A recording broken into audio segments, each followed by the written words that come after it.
pensaient que, en interdisant la mobilisation patriotique du 20 janvier, ils allaient casser la dynamique, ils se sont trompés et ils ont mordu la poussière. C'est ce qui est la vérité. Nous devons nous réorganiser, nous remobiliser pour reprendre la direction révolutionnaire de notre lutte.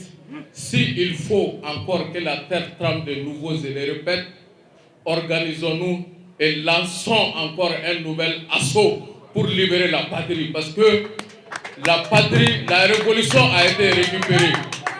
Ce que nous avons réalisé les mois passés a été récupéré. C'est cela la vérité. Nous devons nous organiser pour bâtir une révolution vraie. Et la libération de la patrie partira de là. Après le Mali, d'autres suivront l'exemple et l'Afrique toute entière sera libérée de la mauvaise gouvernance et de l'impérialisme français.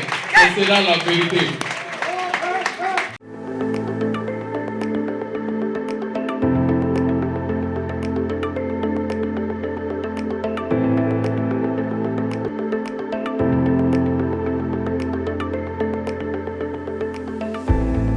En réprimant cette manifestation le 20 janvier, je dis bien les autorités françaises, parce que nous ne mentons pas, les autorités maliennes n'ont fait que céder aux pressions de la mafia française en cette journée du 20 janvier. En nous interdisant, ils pensaient faire taire le combat. En nous interdisant, ils pensaient mettre à terre la résistance. Mais en nous interdisant, ils n'ont fait que donner plus de consistance à ce combat, parce qu'on n'interdit que ce qui est dangereux pour les intérêts du néocolonialisme.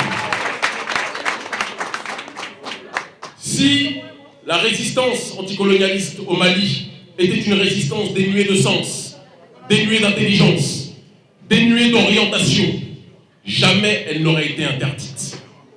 Si on a utilisé autant de moyens répressifs pour empêcher cette mobilisation de se faire, c'est parce qu'ils savent que nous sommes plus que jamais dans la bonne direction. Et donc je demande à chacun et chacune, plus que jamais, de maintenir le rythme dans cette démarche de résistance.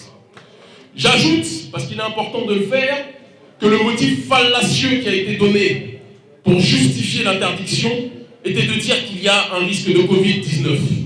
Alors j'ai souri. Quelle est la maladie qui tue le plus en Afrique francophone depuis tant d'années? C'est la France-Afrique ou c'est le Covid-19? La France-Afrique tue nos présidents. La France-Afrique tue notre économie. La France-Afrique déstabilise nos pays.